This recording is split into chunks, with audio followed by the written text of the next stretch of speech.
o'quvchilari, Kamina Jabrojilov sizlar bilan 7-B sinf o'quvchilari bilan birgalikda bugun ajoyib bir yangicha misol ishlash metodini ko'rib o'tamiz. Demak, videoga like bosasiz, kommentariyada 7B legenda deb yozib qo'yishingiz hech bo'lmasa siz A sinfda o'qiganmisiz, B sinfdan qiziq yo'q.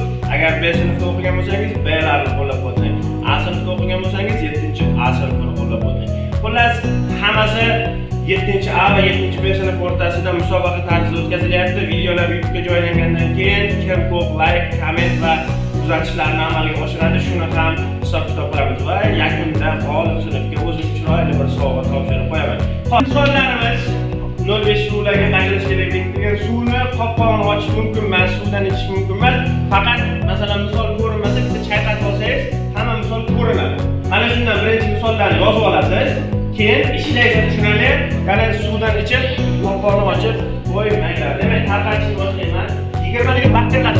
20 minut vaqt. Start bosgandan keyin o'tib qo'yib qo'yasiz. Hali suvlarni olishga ruxsat bergan yo'q. Xo'p. Demak, 20 minut vaqt Mirzayeva hammaga yetib o'tadi. Faqat to'g'ri ishlash kerak bo'ladi. Hammaga tushunarlimi? Mana sekundalarni bosamiz. Vaqtimiz ketdi. Kimdir misollarni topsin, kimdir yozsin, kimdir ishlasin. Oxirida keyin yakuniy listga ko'chirib berasizlar. Birinchi qator, bu ikkinchi qator va bu uchinchi qator. Muhokama qilib, pastroq faqat muhokama qilamiz bularga. Pastroq muhokama qilamiz. Misollarni aytib yozib bersalaring, bular ishlab ham beradi. Tezroq faqat. Xohlang aylantiring baklashkalar, hamma misollar ko'rinadi. Mana hamma.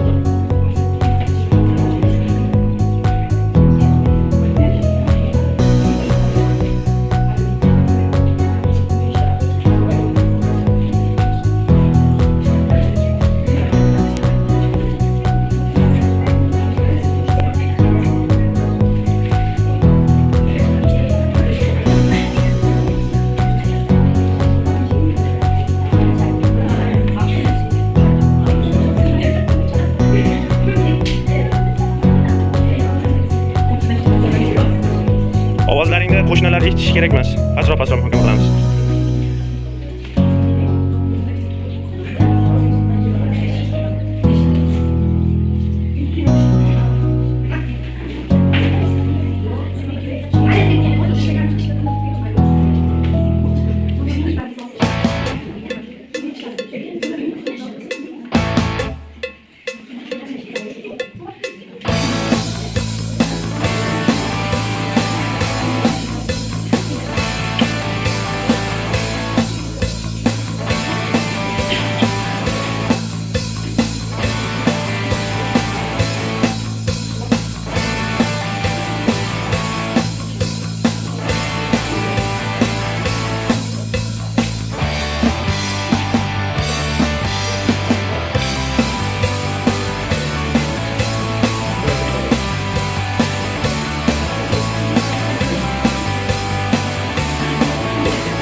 Oxirgi 1 daqiqa, 1 minut qoldi. Misollarni oxirgi ko'chirishni boshlang. Keyin 10 sekundgacha topshirishingiz kerak bo'ladi. 1, 2, 3, 4, 5, 6, 7, 8,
Natijalar 14 ta misolni to'g'ri yozgan va shunda 4 tasini ishlab 8 ball, jami 22 ball bilan 3-qator, 2-qator jami 22 ballni qo'lga kiritdi. 16 ta misol yozgan, shundan 10 tasini to'g'ri ishlagan, jami 36 ball oldi 3-qator. 20 ta misol yozgan, hammasini to'g'ri yozgan, lekin 14 tasini to'g'ri ishlab, jami 48 ball oldi, birinchi qator. Hop, bu hammasi emas, bu shunchaki sinf o'rtasida musobaqa edi, diqqatni oshiruvchi, sinchkov olimpiya oshiruvchi musobaqa edi. Ana haqiqiy musobaqa ikkita parallel 7-A va 7-B sinf o'quvchilari o'rtasida bo'ladi. Kim ko'p izoh yozadi, kim ko'p like qiladi, kim ko'p uzatishlarni amalga oshiradi, kim ko'p yaqinlarini taklif etadi. Ushbu videoni tagiga xohlasangiz 7B legenda yozing, xohlasangiz 7B zo'r deb yozing, o'zingizning fikringizni yozing. Bugun yoki ertaga video YouTube'ga qo'yiladi va o'shandan boshlab biz 10 kun ichida qani kim ko'p videoga izohlar qoldirishini ko'rib chiqamiz. Demak, keyingi darslarda ko'rishguncha sog' salomat bo'linglar. Xayr.